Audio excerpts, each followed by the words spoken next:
photographers caught some dramatic lightning from the storms on Monday night. Meteorologist Scott Munt has a look. Showers and thunderstorms moved through Kettleland during the overnight hours and into this morning. While lightning usually puts on a good show, it would have been a tough act to repeat from Monday night. This is video of an upward lightning strike from John that happened Monday evening. While uncommon, it obviously does happen. Lightning forms due to positive and negative charges in the atmosphere. Typically, the cloud top has positive charges with negative charges at the bottom, and again positive charges on the surface. Once we get enough charges in the atmosphere and at the surface, lightning strikes. Positive strikes come out of the top of the storm anvil. These are usually more intense.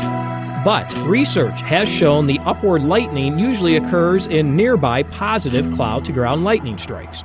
The positive strikes help change the electric field just for a brief time, allowing the upward leader of the strike. While it's exciting to watch and to get pictures and video of, keep your safety in mind too. It's better to stay indoors when thunder roars. For Kettleland Weather,